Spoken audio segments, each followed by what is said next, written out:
Message du groupe des professeurs dénommé Sauvons l'UPEN à tous les professeurs de l'UPEN.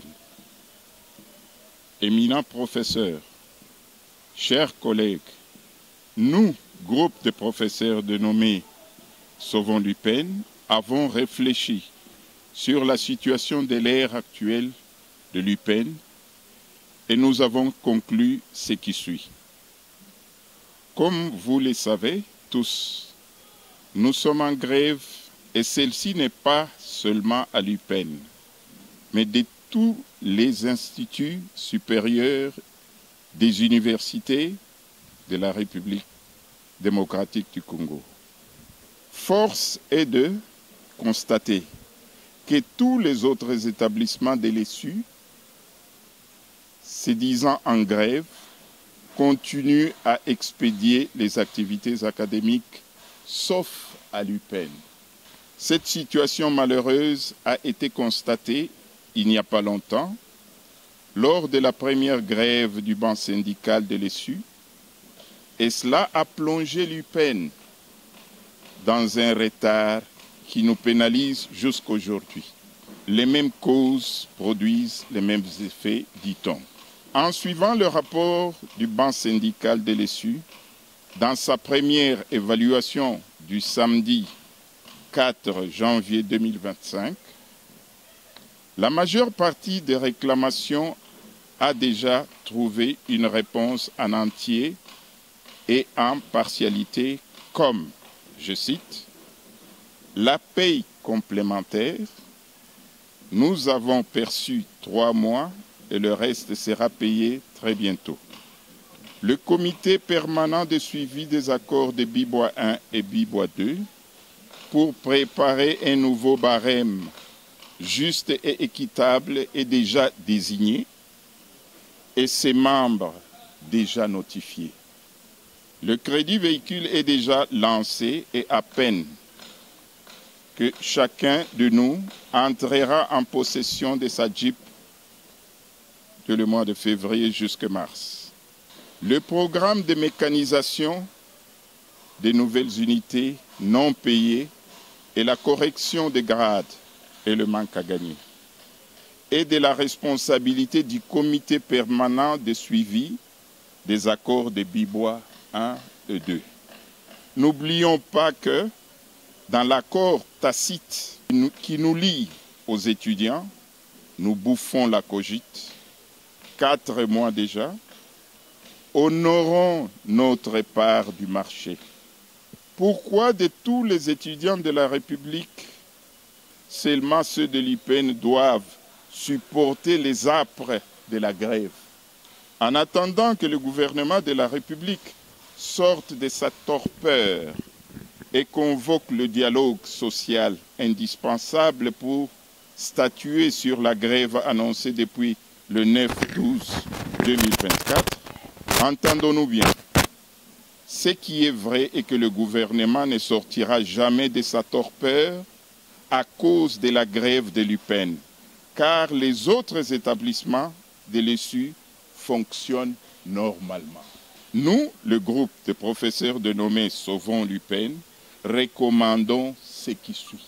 De faire aussi comme les autres établissements de l'ESU, en reprenant sans tarder les activités académiques pour ne pas trop pénaliser nos étudiants dont nous sommes redevables. Que Madame la rectrice, notre rectrice de l'UPEN, instruise toutes les facultés et tous les départements que regorge l'UPEN de procéder sans attendre à la proclamation des résultats de première session du niveau L1 et L2 et L1 ancien système. Nous avons dit et nous vous remercions pour la coordination. C'était moi, le professeur Marcus Emmanuel Chamolstov. Il y a à mon côté le professeur Rodrigue Kambi Jabir. Il y a à ma droite le professeur Rémi Kalenga Sona. Et il y a toujours à ma droite le professeur Dieudonné Kouteka Kamuleta. Et il y a à gauche le professeur Boni Kibambe. Je vous remercie.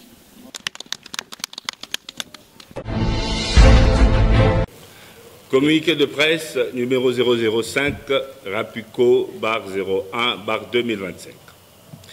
Le 9 décembre 2024, le banc syndical de l'ESU avait décrété une grève générale et sèche sur l'ensemble du territoire national.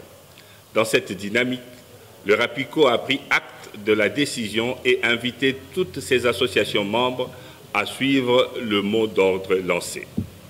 Plus d'un mois après le début de la grève, les membres du Rapuco, réunis en Assemblée générale ordinaire ce mardi 14 janvier 2025, rendent publique la déclaration suivante. 1. Le Rapuco se félicite de la mobilisation des associations membres qui, dans une très large majorité, respectent le mot d'ordre de grève, malgré les intimidations et les actions de sabotage de certains comités de gestion. La grève est un droit constitutionnel et un outil efficace pour améliorer les conditions de vie et de travail. 2.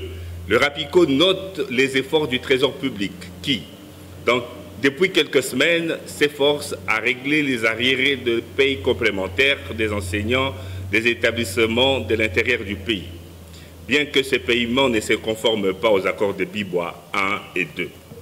3. En dépit des efforts précités, le Rapuco note que sur les 13 résolutions prises à Bibois 2, 3 ont été partiellement réalisées, 10 ne sont pas encore réalisées suite à la non-tenue effective des travaux du comité permanent interministériel du suivi des accords. Par conséquent, le Rapuco considère que la convocation urgente des travaux du dit comité est le moyen privilégié pour la concrétisation du dialogue social tel que prôné par le chef de l'État.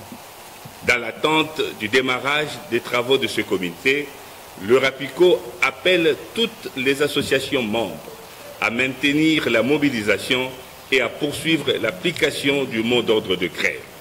Seule la lutte libère, unis, nous sommes plus forts. Fait à Kinshasa le 14 janvier 2025, pour le Rapuco, le professeur Pierre Nsana Bitintou, secrétaire général.